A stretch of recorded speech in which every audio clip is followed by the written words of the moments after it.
Look at this. We are live, y'all. Mm, mm, mm, mm, mm, mm, mm, mm. All right, here we go. Here we go. Here we go. Here we go now.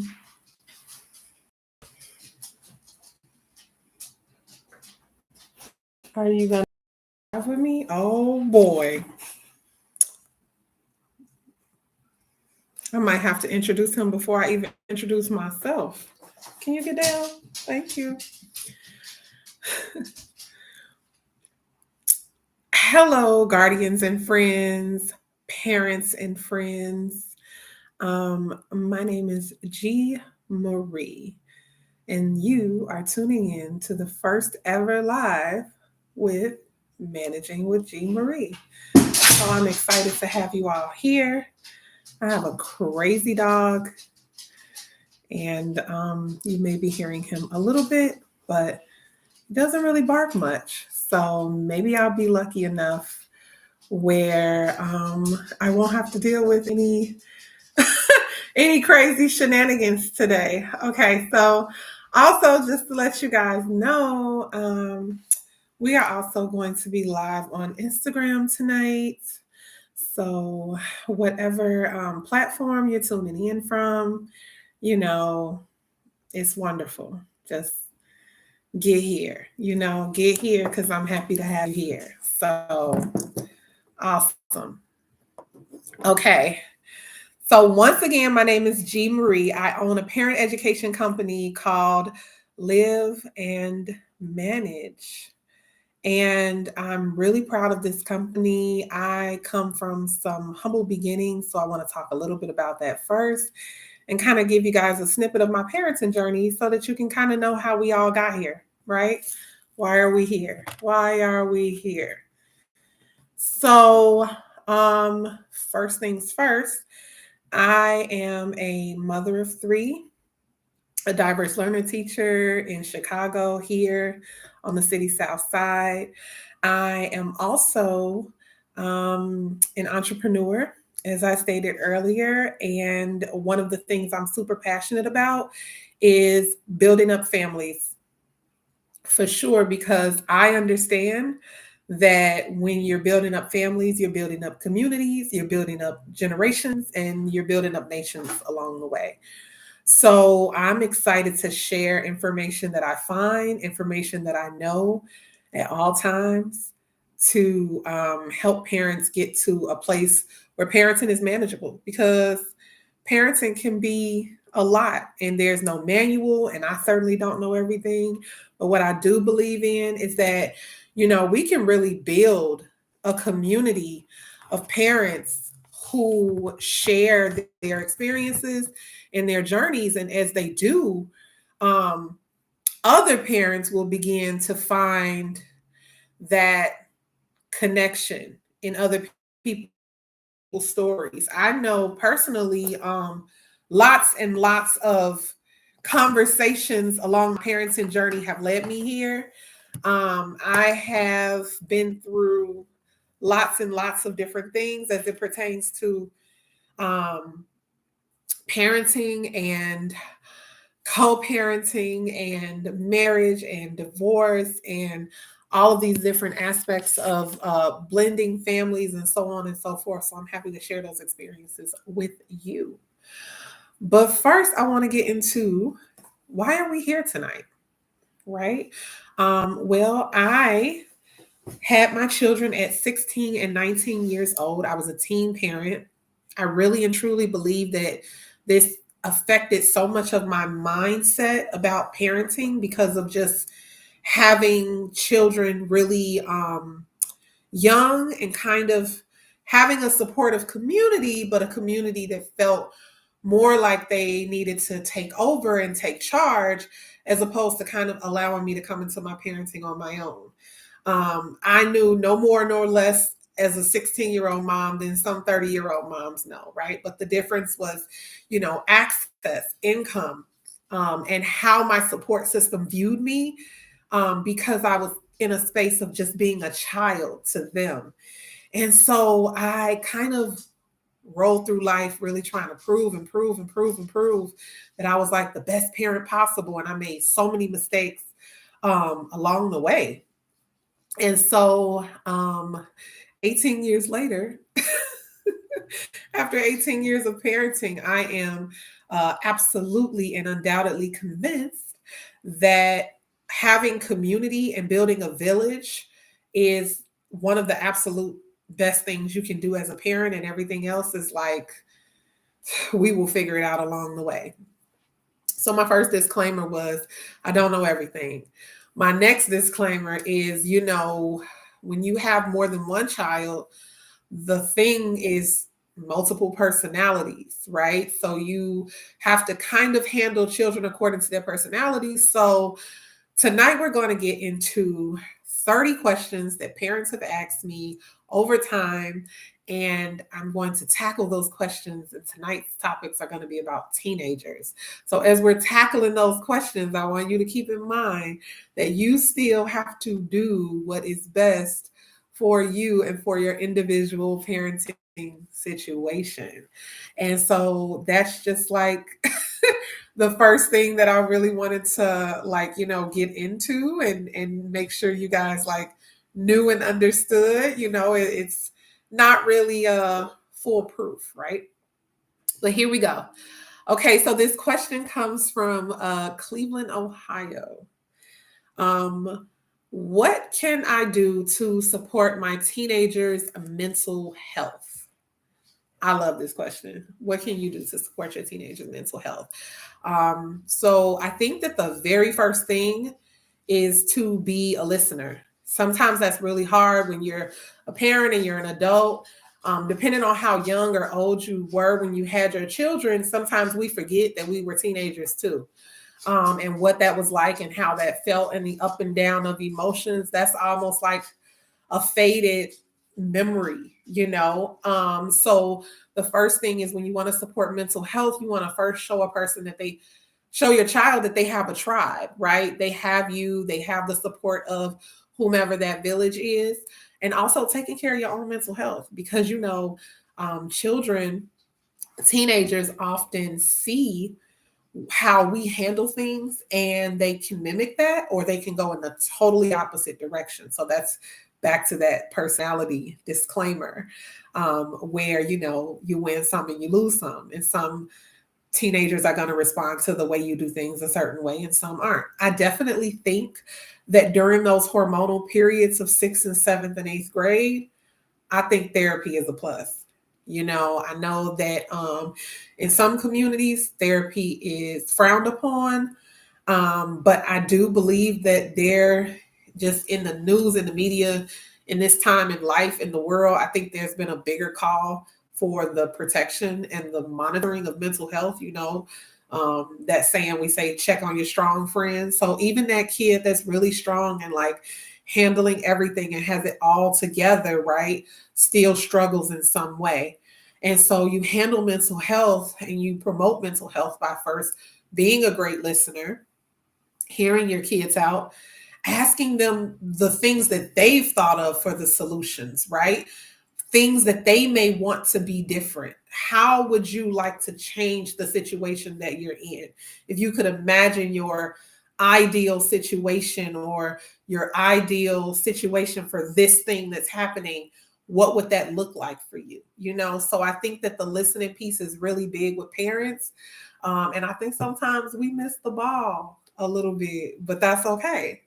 That is okay, right? So before I get into the next question, I just want you guys to know that this first live has been brought to you guys by Gold Kiss Essentials. Please check this company out. It is a beautiful, natural soap, butter, body. I mean, just it's like a self-care company, right? And the company is on Instagram at Gold Kiss Essentials and also goldkissessentials.com. So check it out. There are always great prices and great discounts. And this These products are so natural and so wonderful. I've been using them for like over 5 years, and my skin is skinning, okay, and my nails be nailing. And so, check this company out. So I just want to talk about that really quickly. But let me get into this next question. So please, I'm encouraging you guys to, in the chat, like, what do you all think about teenagers as it pertains to mental health? What are some other tips or strategies you can give my parent from Cleveland, Ohio that had this question, right? So while you guys are thinking about that, I'm going to be rocking into, the next thing. So what can I do to help my teenager? This comes from Michigan. What can I do to help my teenager build positive relationships with peers? Okay.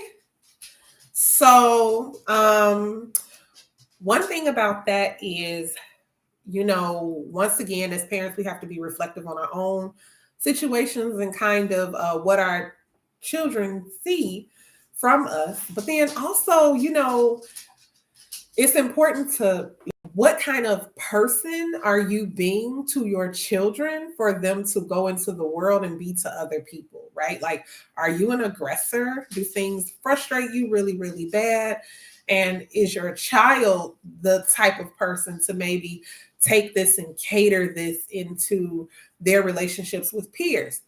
Also, temperature test, okay?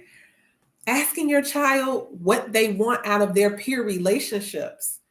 Because I have a child that is incredibly extroverted, okay? She will talk to strangers, hey, right? But then I also have a child that's really introverted and needs kind of a deep breath and a reset after dealing with people and being in social situations. So you may have a child that feels like the best friendships come from daily communication, and you may have a child that feels like peer relationships are best on a weekly basis, right? So you can help your children to build really strong peer relationships when they first have an understanding on what type of peer relationships they want. What do they want from friends? What do they expect a good friend to be? What does a good friend look like? And I think that because your kids, right?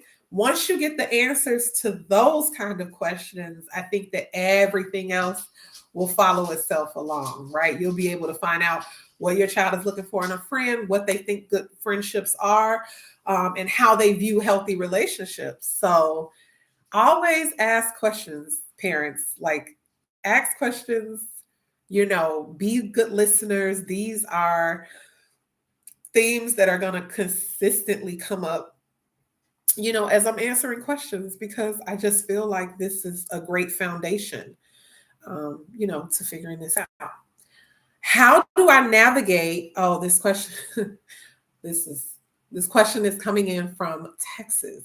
How do I navigate social media use with my teenager? Mm-mm-mm. Y'all, listen. Okay, so I feel like I'm 34 years old. When I was my children's ages, social media wasn't like a thing, right? We had the party line and we had like MySpace, and we didn't really even all have phones. So now it's kind of like you can walk into any school and see anybody from fourth grade to 12th grade with a phone, right? So this accessibility is so real. Also, the world is a bit more dangerous and a bit more scary, and people who are in co-parenting situations or have separate support systems from the ones inside of their home may feel it quite necessary for their children to have phones. So I think that the important thing is to monitor social media closely, but not obviously close.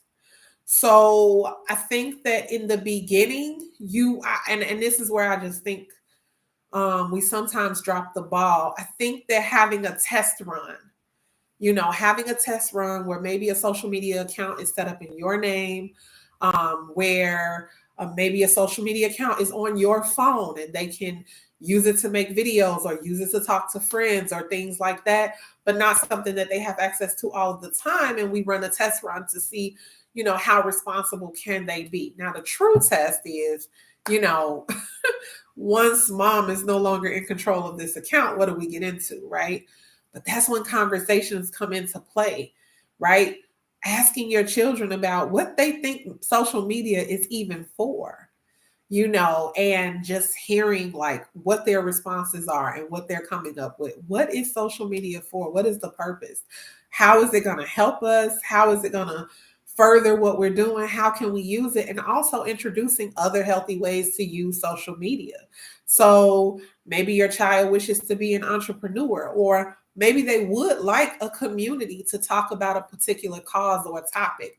If your child has a disability, or if they have a certain interest or a certain hobby, they may want to bring in their network to have those conversations. So that's a really good catalyst to set up in a conversation with a teenager like, hey, if there's something important for you to be social about, let's promote that. Let's work on that so that we're not mindlessly scrolling, and watching the entire world like make money in front and stunt, right? Like, let's give social media a true purpose. And so I think that when we do that and we put purpose into things for our children, I think that naturally they start to navigate the world in the way we introduce the world to them.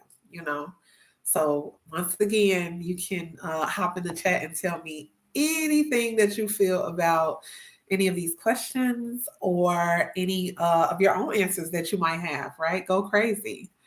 Okay, so our next one is coming from right here in Illinois, Chicago. Okay, cool. All right. How do I address disrespectful behavior? Okay. How do I address disrespectful behavior? Well, this is what I think. I think that first we find the source, right? Where is this? Is this like a behavior that's always happened? Is this a behavior that happens when a particular thing happens? Let's find out when we get to a space where we're now talking about disrespect, right? How do we get here? Whatever the child's name is. How do we get here, teenager? How do we get here, teenager? How do we get to a point where now we're being disrespected? And asking questions like that kind of help us get to a better place. But more importantly, I think that when you lead with empathy and you let your children know how things make you feel, I don't know if that wasn't like wildly popular when I was coming up, but I do believe that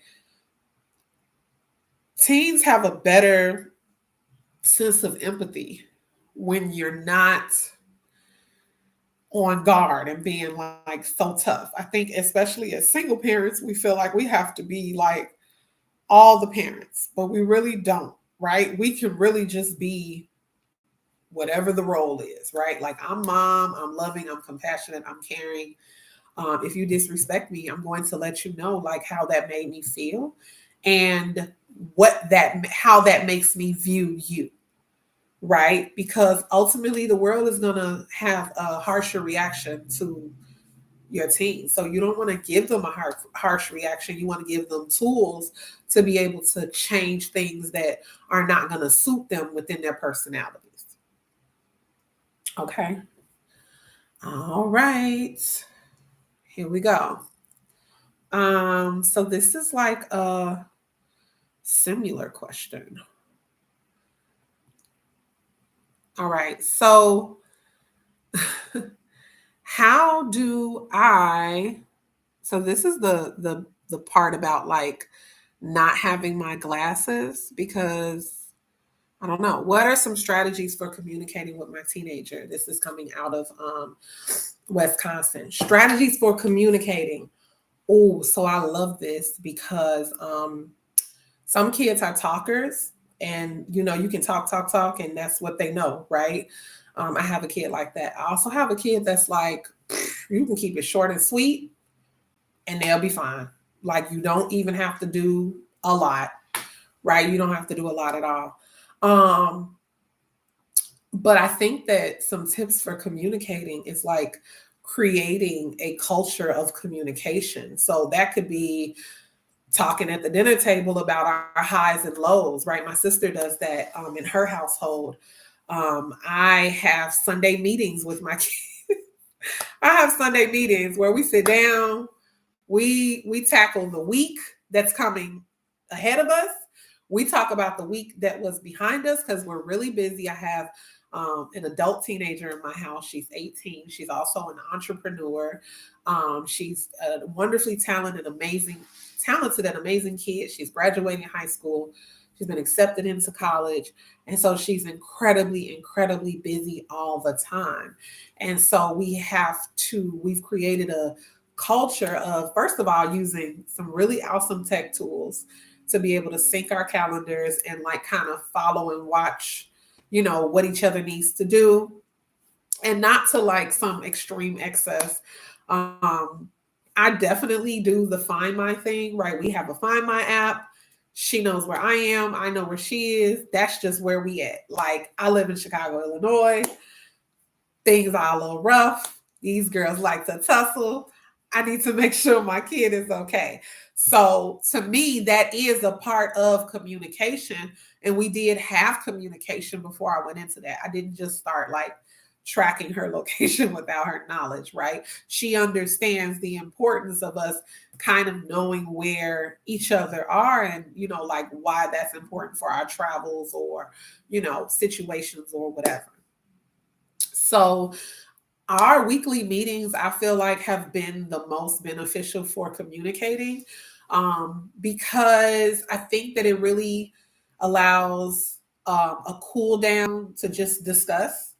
I put rules and conditions onto our discussions where I cannot escalate, I cannot yell or get loud or have any crazy reactions to anything that I hear. We come into it in a safe space where we're open minded and we're just willing to talk about whatever it is in the week. So if my kid made a mistake on Wednesday and she's not telling me till Sunday, I'm not too upset, right? I just know that Sunday is that time where she has a genuine immunity to be able to kind of express whatever is happening without any repercussions. So that's like kind of how um, I deal with that. And so, yeah, I think that whatever your own method is great. I think it should cater to your kid's personality. I think that's really super important to consider the type of child that you're dealing with when you're coming up with whatever you're going to do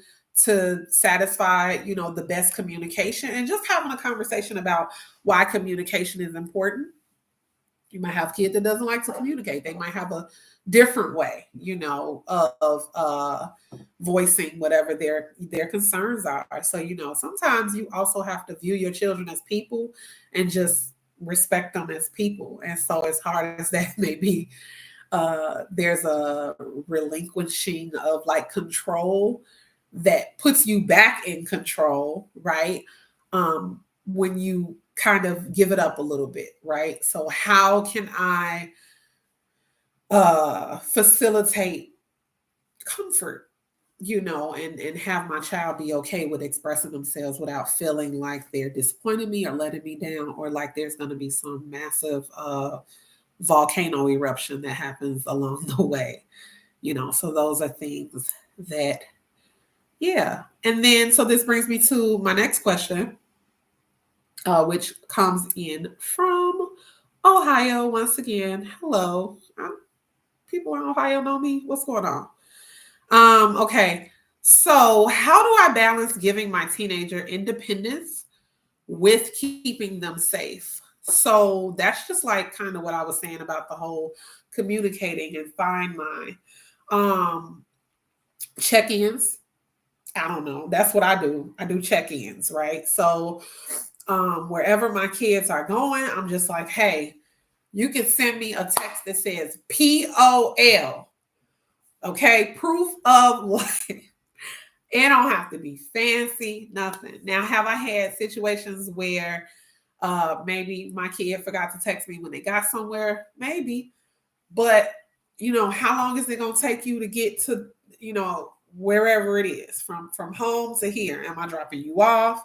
If I'm not dropping you off, or you going with a group of friends, how long is it going to take to get here to here? Because it might not even matter that you're sending me this text, because I might be able to just look right on the location and make sure you are where, you say you're going to be, or where you're supposed to be, because the world is intense and it is rough given independence. I will say this though, and once again, listen, I just do what is working when it works, okay? And I remember the first little while that I allowed my daughter to take the bus. Oh, I follow her.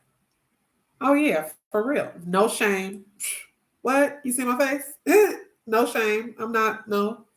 I followed her because I wanted to make sure that she didn't get lost. I wanted to make sure that she was cool, that nobody was following her or just anything insane happening whatsoever. So hey. Oh, hey. All right. So we so many different questions here. Let's toggle through and toggle and see what's the next one. And I think I'm gonna maybe make this like my last question. I don't know, but there's so many. Ooh, okay. Oh, excuse me. So got it. Straight out of Michigan. How can I help my teenager deal with stress and anxiety? So here's the thing. How do you deal with stress and anxiety? Right. So if children are watching you have um,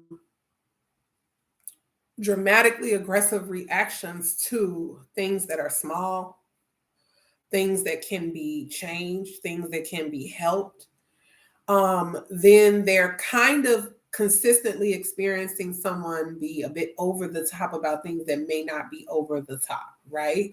And so it's not to say that you hide your feelings from your children, but it's just to say that you want to facilitate and show them the best ways to handle stressful situations. Once again, this is a personality thing, right? Some children have a naturally high level of anxiety when it comes to dealing with other people, or when it comes to dealing with certain stress or test taking or decisions or anything. So I always say sixth, seventh, eighth grade, I believe that is when teenagers start to go through some really hormonal things, and life gets a little more narrowed, and it gets hard to see the world outside of their world that they're in. Everything is so big and so magnified sometimes. And so I do believe that those are the ages where therapy should begin. Um, and I think that when it comes to anxiety and stress, all the same things that you do for yourself in terms of self-care are things that you can teach your teenagers. You know, tell your child to take a nap. Tell your child to, I know my daughter is like, oh, why didn't I take naps when I was young? I wish I could take more naps now, right? Take a nap. Or, running themselves a bubble bath, or settling themselves, or the things they do to de-stress. It might be playing basketball. It might be that 1 hour on the video game that allows your child to kind of decompress. That's great. Any strategies or methods that they've come up with on their own. So before we can talk about helping our teenagers, we have to ask them what they're using to help themselves already. What is the thing that helps you? And is this thing a healthy thing, or is this thing that maybe we can do a little bit better, on whatever this is? So those are things to think about as you're reaching for solutions when it comes to anxiety or stress. Anxiety and stress are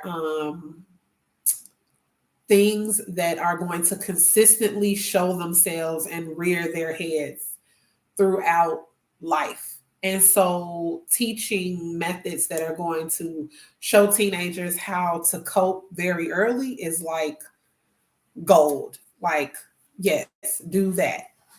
Period. I love it. Um, what else? Oh, how do I address bullying or exclusion of my teenager by peers? So, um, so here's what I think. I think that kids have to find their tribe. You know, sometimes a child is in a school where there's kids that just don't get them, and a handful of kids that do, and even less kids that are willing to um, be with another kid that has to figure out their own flow, you know? And so I think that as you have conversations with your teenagers about the kind of friend they want to be and the kind of friends they want to have, then you get a little bit closer to figuring out, you know, like I said earlier, maybe your kid don't want to talk to kids every day. Maybe being on the phone isn't their thing and texting is better. Maybe you got a kid that actually doesn't even like to text. They just like to get a phone call, right?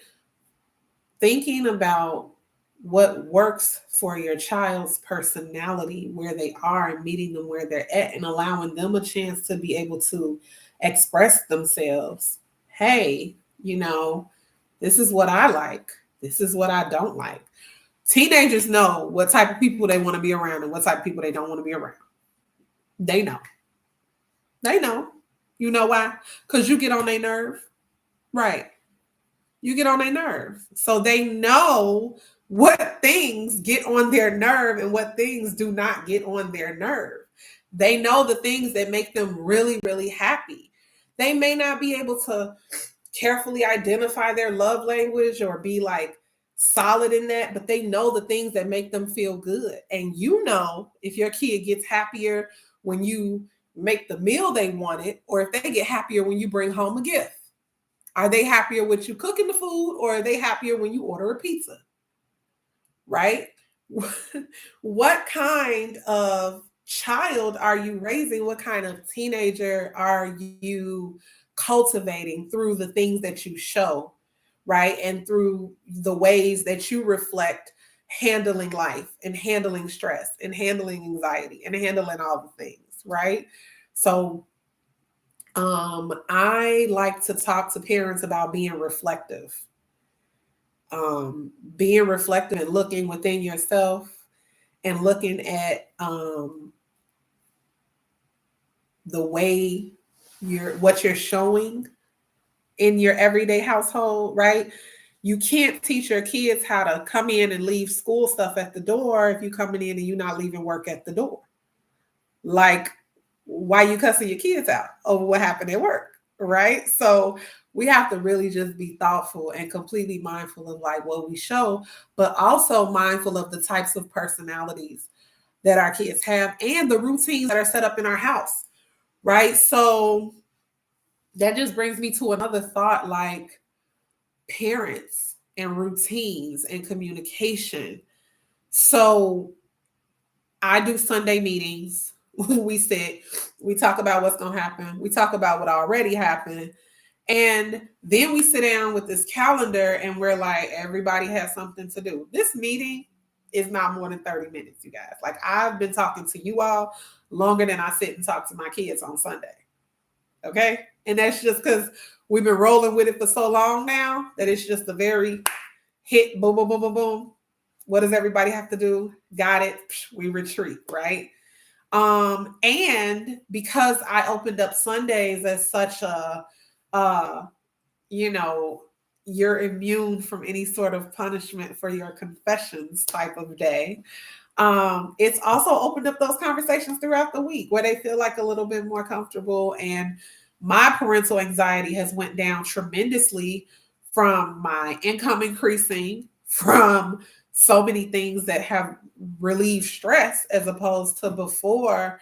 I just sometimes had a hard time even engaging. Like, I can't even talk to y'all right now because I'm just so frustrated about all these other things that are happening. But if I would ever got back to a point where things weren't so great, I would now have like the tools to be able to handle, okay, how do we execute a plan for this or our week, or, what do we do? I think being transparent with your children is a thing. So I probably, when my daughter started high school, started telling her like the money that we had because she definitely started getting more expensive. So I just felt like you need to know like what's coming in and what's going out. And I think that having those very like clear and candid conversations, starting an allowance, trying my best to be consistent. I have not always been a consistent allowance parent. One week you got it, the next week you don't. So what we started doing was having additional chores. So I do not pay kids to clean up after themselves. But if I ask you to do something for me, I'm gonna compensate you for it. It's not a problem. I'm not gonna pay you for grades, but I will definitely pay you for, excelling in achievements. So part of my methodology in that is I believe that children learn, okay, I absolutely need to do what I have to do, whether the monetary reward is there or not, right? But then they also learn that my time is still valuable. And so for things that are excessive to me or rearrange my schedule, I should be paid. That's what I teach them. You should be paid. So we all take care of certain things, right? Like we take turns feeding and walking the dog and feeding the fish and things like that. My son is my son. So when they have an event and they want my son to go to an event with them, great. But when I got something I need to do and I want them to babysit, I pay them because chances are I'm stopping something else that they want to do. That's just my methodology. And for me, I'm not raising my kids thinking about what I need from them in the moment. I'm raising my kids thinking about who I need them to be in that other moment. That moment where they begin raising their kids, or that moment where they begin to look at, their interactions with people and what people are giving them and what people are lending them. And always make sure that, they getting their soul fed, because sometimes it's just about a person appreciating a little bit of your time. Right? Okay. Oh, I like this one. Coming in from Dallas. How can I create a supportive home environment for my teenager? Well, that depends on what type of support your teenager needs. Because sometimes kids think we're too much, that we're too overbearing, and we think we're doing all the right things, right? Sometimes support is consideration, right? Sometimes support is, hey, hon, I'm about to go, just letting you know, instead of leaving out the house and your kids don't know you left. Sometimes support is giving distance. Okay, I'll let you be in your room for a few hours on your own. I'm not going to come check on you every 10 seconds. But if that's a behavior I see over a course of time, and that's something that's not normal for my child's personality, then yeah, I'm gonna check in. I wanna ask a question about that, but I'm gonna ask a question. The question is not gonna be, hey, are you, because you, no, those are assumptive questions.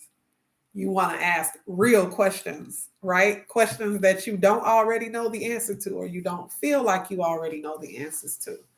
So that's important, right? Supporting your child the way they absolutely need the support. Okay, so now a word from our sponsors.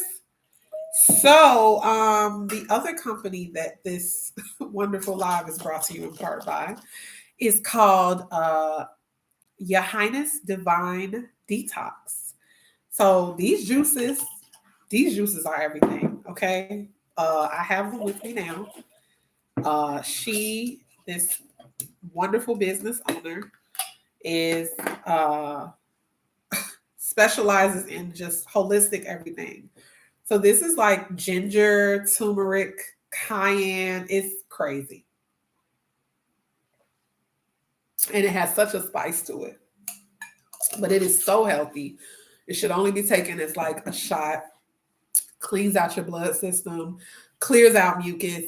It's beautiful. So check her out. She is on TikTok as Your Highness Divine Detox. So check it out.